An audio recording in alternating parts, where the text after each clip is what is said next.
Series 3. 1. Do we trust in bureaucrats?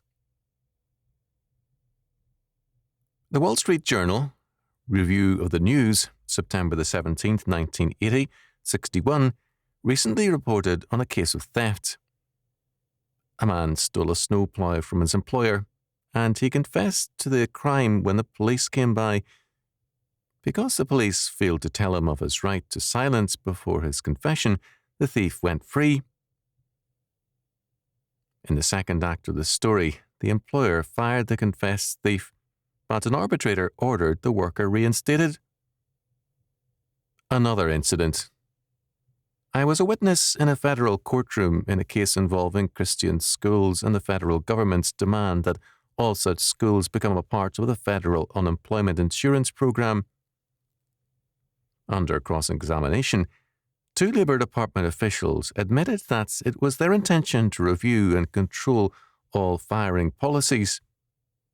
Thus, if a teacher were fired by a Christian school for molesting a child, or another reason such as denying the faith, they reserved the right to order his reinstatement. Behind all this is the hidden premise that civil government is wiser and more moral than the rest of us, and hence better able to give justice in all such matters. Is this true? Some years ago, I went to school with some who later became state and federal bureaucrats. Most of them were rather inferior men. What gave them special powers to judge more wisely than the rest of us once they took their civil service jobs? Did something happen to give these men sudden wisdom? They were no better, and often worse, than the rest of us in running their own lives. Do civil servants undergo some kind of federal Pentecost, whereby wisdom descends upon them from on high?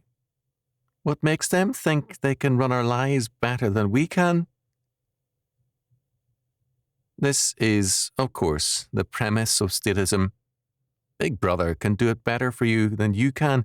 Therefore, all power to Big Brother.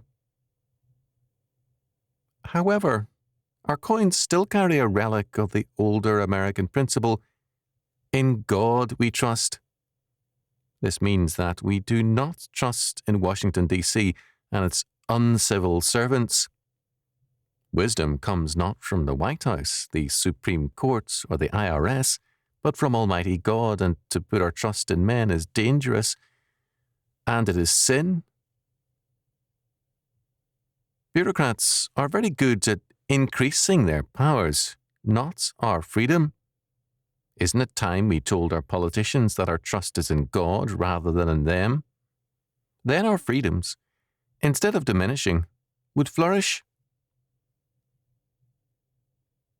Long ago, the prophet Isaiah declared, "Cease ye from man, whose breath is in his nostrils, for wherein is he to be accounted of?"